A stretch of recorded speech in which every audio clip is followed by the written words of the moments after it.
Off the shelf.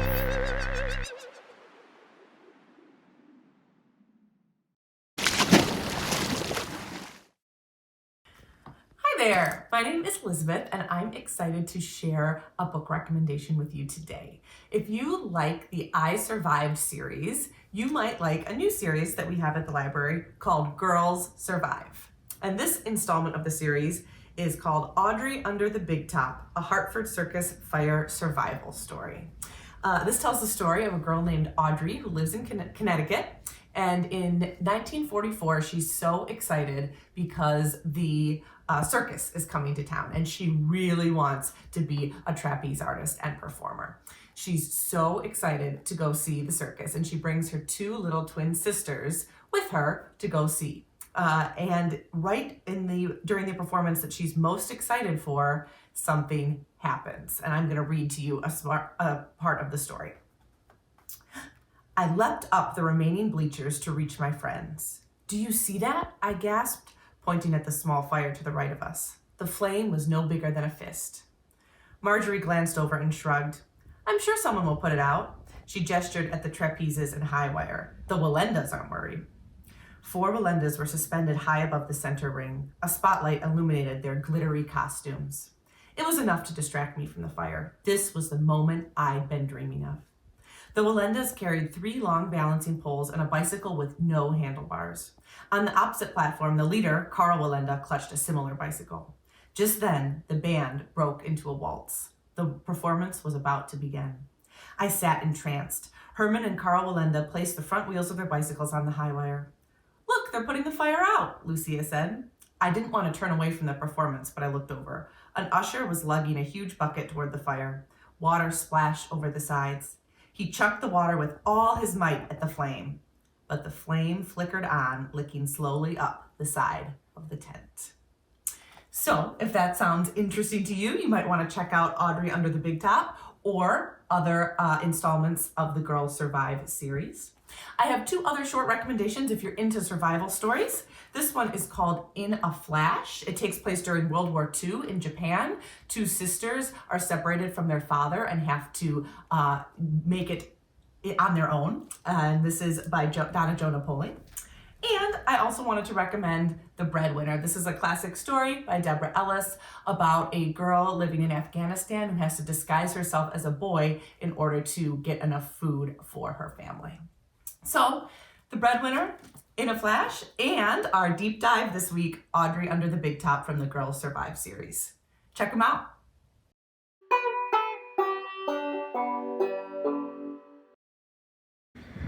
I am so delighted that I found more books all about the sea and living on the coast. Up first, we have Louisa June and the Nazis in the Waves by L.M. Elliott.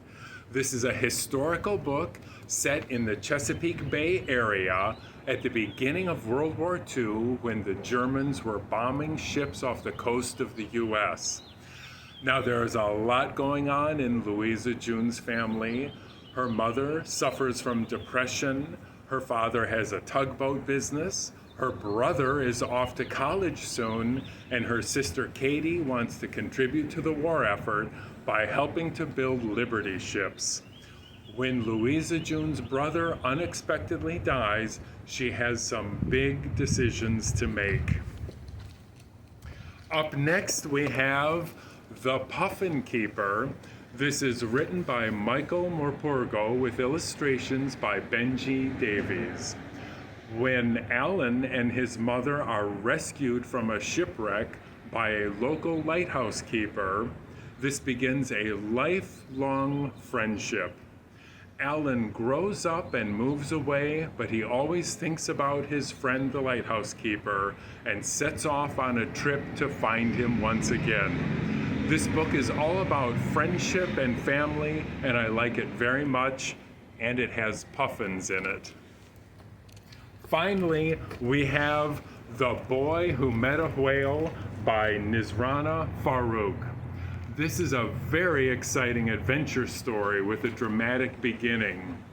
Zheng wakes up on a sinking ship because the ship's cook has sabotaged the boat. Zheng quickly swipes what is a treasure map and escapes. He lands on the island of Serendip, which is the old word for Sri Lanka, and befriends a boy, Razi, and his sister, Shifa. The three of them set out to find the treasure, but the pirates are right on their tail. So watch out. This is a great adventure story, and I really liked it a lot too. Now, I've got one last riddle for you. Why did the starfish cross the road? To get to the other tide. And I think I see the tide coming now. Oh, Tide, I think that you missed me. Can you do any better than that? Oh boy. And those are all the stories we have today about the sea. Happy reading.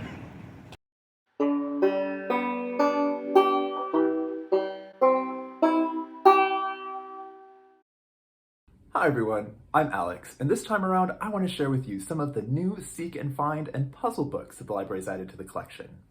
For starters, I have Lost in the Museum, which is this amazing little treasure. It's this incredible mix of just beautiful, detailed, and glorious illustrations mixed with just general cuteness and all kinds of fun little mysteries for kids to solve. For example, here in the introduction, it shows you all of the lost items that you can find that people have dropped along their way through the museum, and also this really adorable cast of characters along the bottom. And as you go through the book, you find all sorts of fun things, like in the Hall of Greek Statuary, you could look for poor Alfie's missing hat. Also, you could answer things like, are there griffins here? And as you go along, you find other little treasures. Like in the Hall of Armor, first off, you will see more than one culture represented here, some of them outside of Europe, which is always just a super plus. But also more fun questions, like where are Alfie's gloves? And you can search for them. Or you can answer questions like, how many horses are wearing armor? And it's all just extraordinarily beautiful and just, I think, joyous and fun. And as you make your way along, you'll end up on pages like this, which is paintings from Europe. And you can answer questions like, how many of these things show scenes of nature? And how many people are here? And also, can you help Alfie find his purple blanket? And it is just pure joy from start to finish, and nice to look at too. Next up, we have one of the latest installments of the Sleuth and Solve series. This one is the spooky edition, so it may not be best for the youngest of young kids, but I would say it's probably good for the average 3rd through 5th grader. It starts off with an explanation of what the book is, and this super handy skull-faced cryptograph, which is how you can solve the answers to the puzzles as you go along. And then skipping ahead, you'll see this, which is one of my favorite parts. It goes into the story of witches and also Walpurgis Night, which is super cool and more Americans should know about it because it's awesome. And also tells you this nice little narrative story. And when you get to the end, it asks you a question. In this case, it asks, what protected Erica's tooth from the witch? And it's got a scrambled answer at the bottom. And if you are a kid who's a careful reader, you will already know the answer. And if you aren't either of those things, you could use the cryptograph to figure it out. But there's also all kinds of other good stuff. Like the part about werewolves is awesome. Our good friend Dracula shows up, and if he's not handsome here, he's at least very dapper. And everybody's favorite, the Loch Ness Monster too. And it's just super fun and a good way to get a little one's brain going. Last up I have Around the World in 80 Puzzles. Now, this one is probably better suited for a little bit younger of an audience, and thankfully, it would be very hard to be spooked or frightened by anything in here. You'll see all kinds of visual detail, and you'll be asked to pick out little things. Like, for example, here, you're asked to find which bird is flying in the opposite direction. Or, which bicycle is hanging by just a single string.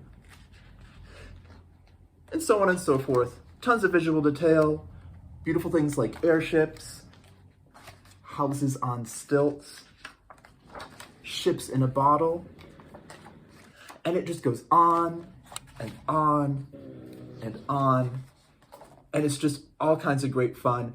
There is so much here that if your kid is into it, this could keep them settled and occupied for quite a long time. And that's all I have to share with you this time. Thank you so much. Hi guys, I'm so happy to see you. Your segments were awesome this week.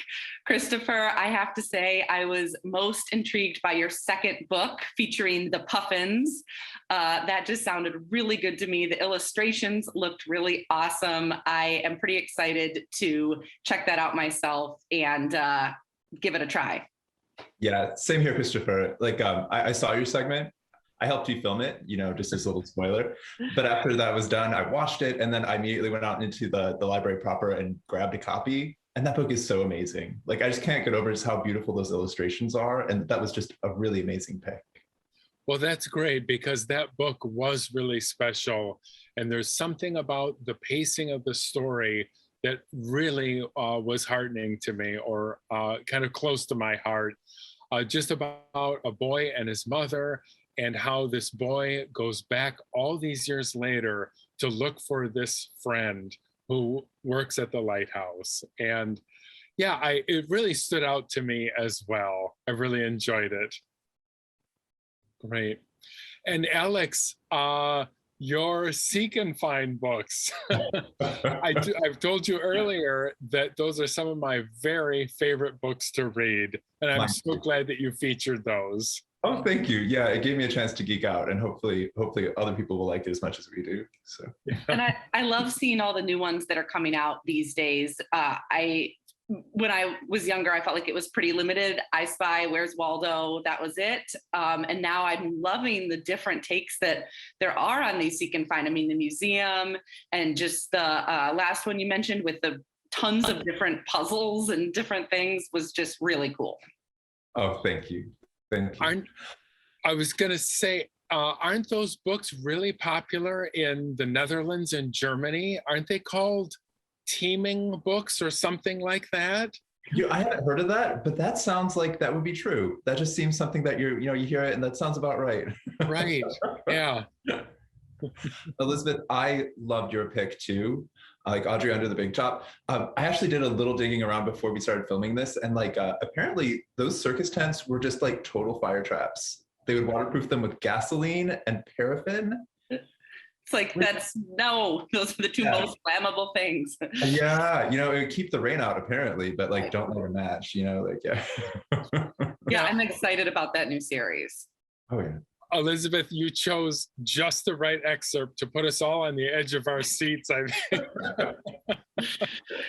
Well, yeah, I'm excited about it. And, Survivor books are super popular right now. And so I think it's a good new addition to the library collection. And hopefully, it'll appeal to fans of those types of books. So, yeah, great picks this week, everyone. If you have been enjoying this series, please tune in again next month. We don't know yet what people will choose to feature, but it's always fun to find out.